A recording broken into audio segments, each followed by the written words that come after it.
നമുക്ക് പ്രശ്നം ഉണ്ടാവുന്ന രീതിക്ക് വലിയ വലിയ രീതിക്കുള്ള ഒരു പൊട്ടിത്തെറി അങ്ങനെയുള്ള പ്രശ്നങ്ങളൊക്കെ ഉണ്ടാവാനായിട്ട് സാധ്യതയുണ്ട്. I and mucus membrane then must B handle with protective gloves. Chlorides for example potassium chlorite ഒക്കെയാണ്, അതുപോലെ പെർക്ലോറേറ്റ് ഒക്കെയാണ് എക്സാമ്പിൾ പറയുന്നത്. അതുപോലെ TNT ഒക്കെ ഫുൾ ഫോമും ഒന്ന് നോക്കി വെക്കുക. സി പോലെയാണ്, സി കാർസിനോജനിക്. അപ്പൊ അങ്ങനെ ഒന്ന് കണക്ട് ചെയ്ത് ആലോചിച്ച് വെക്കുക. Hi everyone, welcome back to Edus academy. നമ്മളിത് പഠിക്കാൻ പോകുന്നത് ടൈപ്സ് ഓഫ് കെമിക്കൽസ് ആണ്. നമുക്കറിയാം ഒരുപാട് കെമിക്കൽസ് നമുക്കറിയാം അല്ലെ. അതിൽ എന്താ പറയുക, ഫ്ലെയിമബിൾ ഉണ്ട്, അതുപോലെ തന്നെ കൊറോസീവ് ഉണ്ട്, കാർസിനോജനിക് ഉണ്ട്, ടോക്സിക് ഉണ്ട്. അപ്പൊ അങ്ങനെ ഒരുപാട് കെമിക്കൽസ് നമ്മൾ പഠിച്ചിട്ടുള്ളവരാണ്, ഹാൻഡിൽ ചെയ്തിട്ടുള്ളവരാണ് അല്ലെ. അപ്പൊ നമ്മൾ നോക്കാൻ പോകുന്നത് ടൈപ്സ് ഓഫ് കെമിക്കൽസ് ആണ്. എന്താണ് അതിന്റെ പ്രത്യേകത എന്നും അതിന്റെ ഇമ്പോർട്ടന്റ് ആയിട്ടുള്ള കുറച്ച് എക്സാമ്പിൾസ് ആണ് നമ്മൾ നോക്കാൻ പോകുന്നത്. ഓക്കെ, അപ്പൊ എക്സാമിന് ഒരുപാട് തവണ റിപ്പീറ്റ് ചെയ്ത് ഈ ടൈപ്സ് ഓഫ് കെമിക്കൽസ് ക്വസ്റ്റ്യൻസ് ചോദിച്ച് കണ്ടിട്ടുണ്ട്. അപ്പോൾ എല്ലാവരും ഒന്ന് ശ്രദ്ധിക്കുക. പിന്നെ അതുപോലെ തന്നെ കെമിക്കൽസിന്റെ പേര് നിങ്ങൾക്ക് കുറച്ച് കൺഫ്യൂഷൻ ഉണ്ടാക്കാവുന്നതാണ്. കാരണം എന്താ വെച്ചാൽ നമുക്ക് ചിലപ്പോൾ ഒരു കൺഫ്യൂഷൻ വരും. ഇപ്പോൾ ഒരു കെമിക്കൽ വന്നിട്ട് ഇത് ഏതിൽ വരും, ഫ്ലെയിമബിൾ ആണോ, അതോ കൊറോസീവ് ആണോ, കാർസിനോജനിക് ആണോ, ടോക്സിക് ആണോ, അങ്ങനെ ഒരുപാട് ക്വസ്റ്റ്യൻസ് റിപ്പീറ്റ് ചെയ്ത് പ്രീവിയസ് ഇയറിലൊക്കെ ക്വസ്റ്റ്യൻസ് ചോദിച്ച് കണ്ടിട്ടുണ്ട്. അപ്പോൾ ഈ ഭാഗം വളരെ ഇമ്പോർട്ടന്റ് ആണ്. ഈ ഒരു ഭാഗം പഠിച്ചാൽ നിങ്ങൾക്ക് റാങ്ക് നേടാനായിട്ടുള്ള ഒരു ഫസ്റ്റ് സ്റ്റെപ്പ് വേണമെങ്കിൽ പറയാം. ഓക്കെ, ഇത് കുറച്ച് ടഫാണ്, കുറച്ച് കൺഫ്യൂഷൻ ഉണ്ടാക്കുന്നതാണ്. കാരണം ഒരുപാട് പേരുകൾ വരുന്നുണ്ട്. അപ്പൊ നമുക്ക് കുറച്ച് കൺഫ്യൂഷൻ ആവും, ഇത് ഏത് ടൈപ്പ് ഓഫിലാണ് വരിക, അങ്ങനെ കുറച്ച് കൺഫ്യൂഷൻ ഉണ്ടാവാനായിട്ട് സാധ്യതയുണ്ട്. അപ്പൊ നിങ്ങൾ നിർബന്ധമായിട്ടും ഇത് എഴുതി തന്നെ നോക്കണം. ഒരു സ്റ്റിക്കി നോട്ടായിട്ട് വെക്കോ, അല്ലെങ്കിൽ നിങ്ങൾക്ക് കൺഫ്യൂഷൻ ഉള്ള ഭാഗം നിങ്ങൾക്ക് അറിയാലോ, നിങ്ങൾക്ക് ഏത് ഭാഗമാണ് കുറച്ച് ടഫ് തോന്നുന്നുണ്ടെന്ന്. അപ്പൊ അതൊന്ന് നോട്ട് ചെയ്യുക. നിങ്ങൾ എപ്പോഴും കാണുന്ന സ്ഥലത്തൊന്ന് നോട്ട് ചെയ്ത് വെക്കാം. ഓക്കെ, അപ്പൊ നമുക്ക് നോക്കാം. ഫസ്റ്റ് നമ്മൾ നോക്കാൻ പോകുന്നത് ഫ്ലെയിമബിൾ കെമിക്കൽസ് ആണ്. എന്താണ് ഫ്ലെയിമബിൾ കെമിക്കൽസ്? നമ്മൾ ഈ പേര് പോലെ തന്നെ, പിന്നെ ഈ ഒരു സിമ്പിളും ശ്രദ്ധിക്കുക. നമ്മൾ ഓൾറെഡി ലബോറട്ടറി റിലേറ്റ് ചെയ്തിട്ടുള്ള ഒരുപാട് സിമ്പിൾസ് എല്ലാം പരിചയപ്പെട്ടവരാണ് അല്ലെ.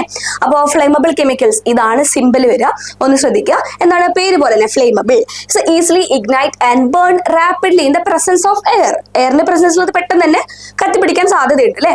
Require storage away from heat, spark and open flame. അപ്പൊ നമ്മൾ എന്ത് ചെയ്യണം, ഈ ഹീറ്റും സ്പാർക്കും അല്ലെങ്കിൽ ഓപ്പൺ ഫ്ലെയിംസിനൊക്കെ അങ്ങനെയുള്ള സിറ്റുവേഷൻസ് ഒക്കെ ഒന്ന് മാറ്റി വയ്ക്കുക. ഓക്കെ, അങ്ങനെയുള്ള സിറ്റുവേഷൻസ് വരാതിരിക്കാനായിട്ട് ഒന്ന് ശ്രദ്ധിക്കുക. Then produce inflammable vapours that can cos fire or explosion Hazard. പെട്ടെന്നൊരു കുഞ്ഞ് ഹീറ്റോ അല്ലെങ്കിൽ ഓപ്പൺ ഫ്ലെയിമോ സ്പാർക്കോ ഒക്കെ ഉണ്ടാകുന്നത് നമുക്ക് ഒരു വലിയ എക്സ്പ്ലോഷൻ ഒക്കെ ഉണ്ടായിട്ട് നമുക്ക് ഹ്യൂമൻസിന് ഹസാർഡ്, നമുക്ക് പ്രശ്നം ഉണ്ടാവുന്ന രീതിക്ക് വലിയ വലിയ രീതിക്കുള്ള ഒരു പൊട്ടിത്തെറി അങ്ങനെയുള്ള പ്രശ്നങ്ങളൊക്കെ ഉണ്ടാവാനായിട്ട് സാധ്യതയുണ്ട്. അപ്പോൾ ഫ്ലെയിമബിൾ കെമിക്കൽസ് നമ്മൾ ഹീറ്റ്, സ്പാർക്ക് അങ്ങനെയുള്ള ഓപ്പൺ ഫ്ലെയിംസ് ഒക്കെ ഒന്ന് മാറ്റി വെക്കുക. പെട്ടെന്ന് കത്തിപ്പിടിക്കാൻ, നമ്മൾ പ്രസൻസ് ഓഫ് എയറിൽ പെട്ടെന്ന് തന്നെ കത്തിപ്പിടിക്കാൻ സാധ്യതയുള്ളവരാണ് ഈ ഫ്ലെയിമബിൾ കെമിക്കൽസ്. ഇനി നമുക്ക് ഫ്ലെയിമബിൾ കെമിക്കൽസിന്റെ കുറച്ച് എക്സാമ്പിൾസ് നോക്കിയാലോ. ഓക്കെ, അപ്പോൾ എക്സാമ്പിൾസ് ഞാൻ ഫസ്റ്റ് പറഞ്ഞ പോലെ തന്നെ വളരെ ഇമ്പോർട്ടന്റ് ആണ്. ഇപ്പോൾ പെട്രോളിയം ഈതർ ഏത് ടൈപ്പ് ഓഫ് കെമിക്കൽസിലാണ് വരിക, അല്ലെങ്കിൽ ഹെപ്റ്റൈൻ ഏതിലാണ് വരിക. അപ്പൊ ഇതിൽ ഒരുപാട് പേരുകൾ വരുന്നുണ്ട്. അപ്പൊ നിങ്ങൾക്ക് കൺഫ്യൂഷൻ ഉണ്ടാവാൻ സാധ്യതയുണ്ട്. അപ്പൊ നിർബന്ധമായിട്ട് ഒന്ന് എഴുതി നോക്കുക, അല്ലെങ്കിൽ സ്റ്റിക്കി നോട്ട് ആക്കിയിട്ട് നിങ്ങൾ പെട്ടെന്ന് കാണുന്ന രീതിക്കൊക്കെ ഒന്ന് വെക്കാം. ഓക്കെ, അപ്പൊ ഫ്ലെയിമബിൾ കെമിക്കൽസിന്റെ എക്സാമ്പിൾസ് ആണ് നമ്മൾ നോക്കാൻ പോകുന്നത്. അപ്പൊ നോക്കാം, അസെറ്റോൺ, അതുപോലെ di ethyl ether, xylene, ethanol or isopropyl alcohol, അതുപോലെ തന്നെ benzene, toluene, hexane, heptane, methanol, ethyl acetate, petroleum ether, cyclohexane, ഇതൊക്കെയാണ് ഫ്ലെയിമബിൾ കെമിക്കൽസിന്റെ എക്സാമ്പിൾ. അപ്പോൾ ഈ കെമിക്കൽസ് ഒക്കെ പ്രസൻസ് ഓഫ് എയർ, ഒരു കുഞ്ഞ് ഹീറ്റോ സ്പാർക്കോ ഒക്കെ വന്നിട്ടുണ്ടെങ്കിൽ അത് കത്തിപ്പിടിക്കാനായിട്ട് സാധ്യതയുണ്ട്. ഓക്കെ, അപ്പൊ ഫ്ലെയിമബിൾ കെമിക്കൽസ് എന്താണെന്നൊന്ന് ആലോചിച്ച് വെക്കുക. അതുപോലെ തന്നെ അതിന്റെ സിമ്പിൾ ഒന്ന് നോട്ട് ചെയ്യുക. അതുപോലെ തന്നെ എക്സാമ്പിൾസ് വളരെ ഇമ്പോർട്ടന്റ് ആണ്. എക്സാമിന് ഒരുപാട് തവണ റിപ്പീറ്റ് ചെയ്ത് ചോദിച്ചിട്ടുണ്ട്. ഓക്കെ, അപ്പോൾ ഒന്ന് എക്സാമ്പിൾസ് ഒക്കെ ഒന്ന് നോട്ട് ചെയ്ത് വെക്കുക. ഇതൊക്കെയായിരുന്നു acetone, di ethyl ether, xylene, ethanol or isopropyl alcohol, benzene, toluene, hexane, heptane, methanol, ethyl acetate, petroleum ether and last cyclohexane. Okay, next നമുക്ക് നോക്കാം corrosive chemical. Okay, corrosive chemical എന്ന് വെച്ചാൽ ആസിഡ്, ആൽക്കലി കോസറ്റ്സ് ഒക്കെ വരാം. നമ്മൾ ഒരു സിമ്പിൾ ശ്രദ്ധിക്കുക, hazard symbol. Okay, hazard symbol ശ്രദ്ധിക്കുക. കൊറോസീവ് എന്താ, destroy living tissue and choroid metal on contact. നമുക്ക് ഒരു കോണ്ടാക്ട് വരുമ്പോൾ എന്താ ഉണ്ടാകുന്നത്, അവിടെ കൊറോസീവ് ആയിട്ട് നമുക്ക് ലിവിങ് ടിഷ്യൂനൊക്കെ ഡിസ്ട്രോയ് ചെയ്യാണ് അല്ലേ. നമുക്ക് ആസിഡ് ഒക്കെ ഒഴിക്കുമ്പോൾ നമ്മളിപ്പോൾ കയ്യിലൊക്കെ അവിടെ നമ്മൾ സിനിമയിലോ ഒക്കെ കണ്ടിട്ടുണ്ടാവും അല്ലെ, ആസിഡ് വീണിട്ടുള്ള കണ്ടീഷൻ, അവിടെ അങ്ങ് ഫുൾ ലിവിങ് ടിഷ്യൂനെ ഡിസ്ട്രോയ് ചെയ്യാണ് ചെയ്യുന്നത്. അതാണ് കൊറോസീവ് കെമിക്കൽസ്. അപ്പൊ നമ്മൾ ഹാൻഡിൽ ചെയ്യുമ്പോൾ നമ്മൾ ഹാൻഡിൽ ചെയ്യുമ്പോൾ വളരെ ശ്രദ്ധിക്കണം കൊറോസീവ് കെമിക്കൽസിന്. ഓക്കെ, നമ്മൾ ഫ്ലെയിമബിൾ കെമിക്കൽസ് ഹീറ്റിൽ നിന്നും സ്പാർക്കിൽ നിന്നൊക്കെ എവേ ചെയ്ത് നമ്മൾ സൂക്ഷിച്ചു കൊണ്ടുപോകുമ്പോൾ കൊറോസീവ് കെമിക്കൽ അത്രയധികം നമ്മൾ വളരെയധികം ശ്രദ്ധിക്കേണ്ട ഒരു കെമിക്കൽ, ഹാൻഡിൽ ചെയ്യുമ്പോൾ ശ്രദ്ധിക്കേണ്ട ഒരു കെമിക്കൽസ് ആണ് കൊറോസീവ് കെമിക്കൽസ് വരുന്നത്. Can cause severe burn to skin, eye and mucous membrane, then must be handled with protective gloves, goggles and fume hood. Okay, നമ്മളെല്ലാവരും ആസിഡ് ഒക്കെ ലബോറട്ടറിയിൽ ഹാൻഡിൽ ചെയ്തിട്ടുള്ളവരാണ് അല്ലെ. നമുക്കത് തുറക്കുമ്പോൾ തന്നെ ഒരു ഫുൾ നമ്മൾ കോൺസെൻട്രേറ്റഡ് ആയിട്ടുള്ള സൾഫ്യൂരിക് ആസിഡോ HCl ഒക്കെ തന്നെ ആ ബോട്ടിൽ തുറക്കുമ്പോൾ തന്നെ ഇങ്ങനെ ഫ്യൂംസ് വരുന്നുണ്ടാവും അല്ലെ. അപ്പൊ നമ്മൾ അതിന് പ്രോപ്പറായിട്ട് ഗ്ലൗസ് ധരിക്കുക, നമ്മളൊരു ഫേസ് കവർ ചെയ്യുന്ന രീതിക്കും. അതുപോലെ തന്നെ ചിലർക്കൊക്കെ ഈ ഫ്യൂം ഒക്കെ ശ്വസിച്ച് കഴിഞ്ഞാൽ ഭയങ്കര ബുദ്ധിമുട്ടുള്ളവരൊക്കെ ഉണ്ടാവും അല്ലെ. അപ്പൊ അതൊക്കെ ശ്രദ്ധിച്ചിട്ട് വേണം ഈ കൊറോസീവ് കെമിക്കൽസ് ഹാൻഡിൽ ചെയ്യാൻ. ഓക്കെ, അപ്പൊ ഇനി കൊറോസീവ് കെമിക്കൽസിന്റെ കുറച്ച് എക്സാമ്പിൾസ് നോക്കാം. കോൺസെൻട്രേറ്റഡ് സൾഫ്യൂരിക് ആസിഡ്, അതുപോലെ തന്നെ HCl ഹൈഡ്രോക്ലോറിക് ആസിഡ്, അതുപോലെ തന്നെ nitric acid, hydrofluoric acid, phosphoric acid, sodium hydroxide, caustic soda, then അതുപോലെ തന്നെ കാസ്റ്റിക് സോഡ, അത് കഴിഞ്ഞ പിന്നെ sodium hydroxide, ammonium hydroxide concentrated ആണ്, then phenol caustic at high concentration, then ferric chloride corrosive to skin, മെറ്റലിനൊക്കെ corrosive ആണ്. അപ്പോൾ എന്താണ്, നമ്മൾ ലിവിങ് ടിഷ്യൂനെ മൊത്തം ഡിസ്ട്രോയ് ചെയ്യാണ്, നമ്മൾ ഐ അതുപോലെ സ്കിൻ, മ്യൂക്കോസ മെമ്പറിൻ ഒക്കെ ഡിസ്ട്രോയ് ചെയ്യാൻ അത്രയും കെൽപ്പുള്ള ആൾക്കാരാണ് ഈ കൊറോസീവ് കെമിക്കൽ. അപ്പോൾ നമ്മൾ ശ്രദ്ധിച്ച് തന്നെ ഹാൻഡിൽ ചെയ്യുക. പിന്നെ എക്സാമ്പിൾസ് ഒന്ന് ഓർത്തിരിക്കുക. പിന്നെ ആസിഡ്, ആൽക്കലീസ്, കാസ്റ്റിക്സ് ഒക്കെയാണ് ഇതിൽ വരിക. അപ്പൊ നിങ്ങൾക്ക് ഓർത്തിരിക്കുക എളുപ്പമാണ് അല്ലെ. കോൺസെൻട്രേറ്റഡ് H2SO4, കോൺസെൻട്രേറ്റഡ് HCl, അതുപോലെ ഹൈഡ്രോഫ്യൂറിക് ആസിഡ്, അതുപോലെ സോഡിയം ഹൈഡ്രോക്സൈഡ്, പൊട്ടാസ്യം ഹൈഡ്രോക്സൈഡ്, അങ്ങനെ ഇച്ചിരി കൂടെ എളുപ്പം ഉണ്ടാവും ഓർത്തിരിക്കാനായിട്ടോ. പ്രത്യേകിച്ച് നമ്മൾ ആസിഡ്, ആൽക്കലി ഒക്കെ ഹാൻഡിൽ ചെയ്തിട്ടുള്ള ആൾക്കാരുമാണ് അല്ലെ. ദെൻ നമുക്ക് നെക്സ്റ്റ് നോക്കാം, ഓക്സിഡൈസിങ് കെമിക്കൽ. എന്താണ് ഓക്സിഡൈസിങ് കെമിക്കൽ? ഓക്സിഡൈസിങ് കെമിക്കലിന്റെ സിമ്പിളാണിത്, സിമ്പിളാണ്. അപ്പൊ നമ്മൾ ഓരോ ടൈപ്പ് ഓഫ് കെമിക്കൽസിനും പ്രത്യേകം സിമ്പിൾ ഉണ്ട്. ഓൾറെഡി നിങ്ങൾ സിമ്പിൾസ് ഒക്കെ പഠിച്ചിട്ടുണ്ട് അല്ലെ.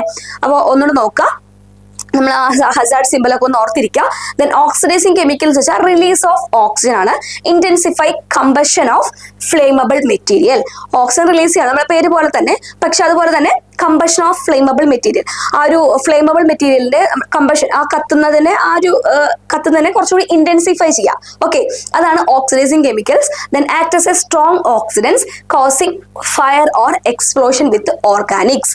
ഓക്കെ, നമുക്കൊരു ഫയറോ അല്ലെങ്കിൽ എക്സ്പ്ലോഷൻ, ഇങ്ങനെ പൊട്ടിത്തെറി അങ്ങനെയൊക്കെ ഉണ്ടാവും. അതുപോലെ തന്നെ store separately from reducing agent and combustibles. അപ്പൊ നമ്മൾ ഈ റിഡ്യൂസിങ് ഏജന്റ് അതുപോലെ തന്നെ കമ്പസ്റ്റബിൾ ആയിട്ടുള്ളതൊക്കെ നമുക്ക് സെപ്പറേറ്റ് ചെയ്തിട്ട് സ്റ്റോർ ചെയ്യാനായിട്ട് ശ്രദ്ധിക്കാം. അപ്പൊ അത് ഒരുമിച്ച് വന്നു കഴിഞ്ഞാൽ നമുക്ക് അവിടെ ഒരു എക്സ്പ്ലോഷൻ ഒക്കെ സംഭവിക്കാനായിട്ട് സാധ്യതയുണ്ട്. ദെൻ ഇനി നമുക്ക് എക്സാമ്പിൾസ് നോക്കാം. Potassium dichromate, chromic acid, potassium permanganate, concentrated nitric acid, sodium nitrate or potassium nitrate, chlorides. For example potassium chlorite ഒക്കെയാണ്, അതുപോലെ പെർക്ലോറേറ്റ് ഒക്കെയാണ് എക്സാമ്പിൾ പറയുന്നത്. Then hydrogen peroxide, concentrated hydrogen peroxide ആണ്. Then sodium percarbonate, sodium perborate. ഇതാണ് oxidising chemicals. നമ്മൾ ഈ hydrogen peroxide ഒക്കെ നമ്മൾക്ക് കുറച്ചുകൂടെ ഫെമിലിയർ ആവും അല്ലേ. നമ്മൾ H2O2, നമ്മൾ ഓക്സിജൻ റിലീസ് ഒക്കെ നോക്കി നമ്മൾ മൈക്രോബയോളജി, നമ്മൾ കാറ്റലൈസ് ടെസ്റ്റ് ഒക്കെ ചെയ്യാനായിട്ട് നമ്മൾ യൂസ് ചെയ്തിട്ടുള്ളവരാണ്. അപ്പോൾ ഇതാണ് ഓക്സിഡൈസിങ് കെമിക്കൽസ്. ഇതും വളരെ ഇമ്പോർട്ടന്റ് ആണ്. പല എക്സാമിനും ചോദിച്ചു കണ്ടിട്ടുണ്ട് H2O2 ഏത് ടൈപ്പ് ഓഫ് കെമിക്കലാണ്? ഓക്സിഡൈസിങ് കെമിക്കലാണ്. ഓക്കെ, ഓക്സിഡൈസിങ് കെമിക്കലാണ്. അപ്പൊ എക്സാമ്പിൾ ഒന്ന് നോട്ട് ചെയ്യാം. ദെൻ നമുക്ക് നെക്സ്റ്റ് ടൈപ്പ് ഓഫ് കെമിക്കൽ നോക്കാം, എക്സ്പ്ലോസീവ് അല്ലെങ്കിൽ ഹൈലി എനർജറ്റിക് ആയിട്ടുള്ള കെമിക്കൽസ് നോക്കാം. അപ്പോൾ സിമ്പിൾ ഒന്ന് ശ്രദ്ധിക്കാം. കണ്ടോ, ഒരു എന്താ പറയാ, ഒരു പൊട്ടിത്തെറി അങ്ങനെയുള്ളതാണ് സിമ്പിൾ ആയിട്ട് വരുന്നത്. Then can detonate or explode when shock, heat or dried.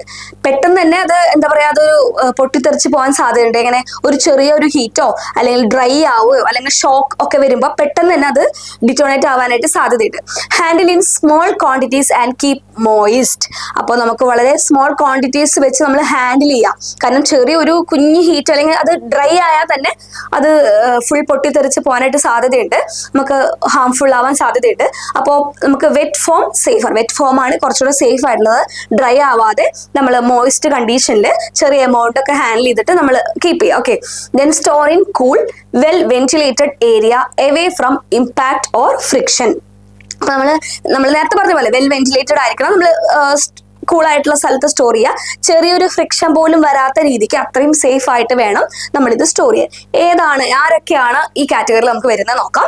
Picric acid, അതുപോലെ ട്രൈനൈട്രോടോളിൻ TNT, അതുപോലെ ഗ്ലിസറിൻ, അതുപോലെ ammonium nitrate when contaminated with fuel, then hexogen RDX, then pentra-erythrotriol, അതുപോലെ erythrotriol tetranittate PETN, അതുപോലെ acids, for example lead acetate, peroxide, organic peroxide residues in ethers. ഇതാണ് highly energetic ആയിട്ടുള്ള അല്ലെങ്കിൽ highly explosive ആയിട്ടുള്ള ചെറിയൊരു കുഞ്ഞു ഫ്രിക്ഷനോ അല്ലെങ്കിൽ ചെറുതായിട്ട് ഡ്രൈ ആയാൽ വരെ പൊട്ടിത്തെറിച്ച് പോകുന്ന അത്രയും വളരെ നമുക്ക് ഹാംഫുൾ ആയിട്ടുള്ള കുറച്ച് കെമിക്കൽസ് ആണ്. അപ്പോൾ ഈ TNT, അതുപോലെ തന്നെ PETN, അസൈഡ്സ് ഒക്കെ വളരെ ഇമ്പോർട്ടൻ്റ് ആണ്, ഒന്ന് നോട്ട് ചെയ്ത് വെക്കുക. അതുപോലെ തന്നെ ഈ PETN അതുപോലെ TNTയുടെ ഒക്കെ ഫുൾ ഫോമും ഒന്ന് നോക്കി വെക്കുക. പിക്രിക് ആസിഡും അതും എക്സാമിന് ചോദിച്ചു കണ്ടിട്ടുണ്ട്, ഒന്ന് നോട്ട് ചെയ്യുക കേട്ടോ. എക്സ്പ്ലോസീവ് ഹൈലി എനർജറ്റിക് ആയിട്ടുള്ള chemicals. Then radio active chemicals, common lab അല്ലെങ്കിൽ മെഡിക്കൽ അങ്ങനെയുള്ള കുറച്ച് കെമിക്കൽസ് ആണ്. ഇതാണ് റേഡിയോ ആക്റ്റീവ് ആയിട്ടുള്ളതിന്റെ സിമ്പിൾ വരുന്നത്. എന്താണ് പേര് പോലെ തന്നെ radioactive emit ionising radiation that can damage tissue, DNA ഒക്കെ ഡാമേജ് ചെയ്യാൻ സാധ്യതയുണ്ട്, നമുക്കറിയാവുന്നതാണ്. Then require lead shielding and radiation monitoring during handling.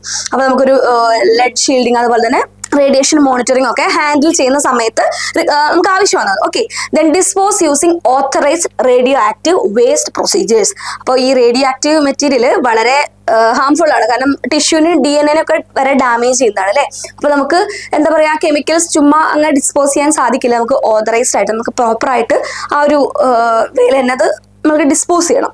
Okay, then നമ്മൾ ഹാൻഡിൽ ചെയ്യുന്ന പോലെ തന്നെ വളരെ ഇമ്പോർട്ടൻ്റ് ആണ് അത് ഡിസ്പോസ് ചെയ്യുമ്പോൾ ശ്രദ്ധിക്കേണ്ടത്. ഓക്കെ, ഇനി ഏതൊക്കെയാണ് radio active material, radio active chemical വരുന്ന നമുക്ക് നോക്കാം. ഏതൊക്കെയാണ് ആ കെമിക്കൽസ് നോക്കാം. I-125, I-131, then H3 tritium, then C14, then P32 phosphorus, then S35 sulfur, then TC99M tetratium 99M ആണ്, ടെട്രാട്രീഷ്യം ആണ് TC, then CC ആണ്. ഓക്കെ, 137.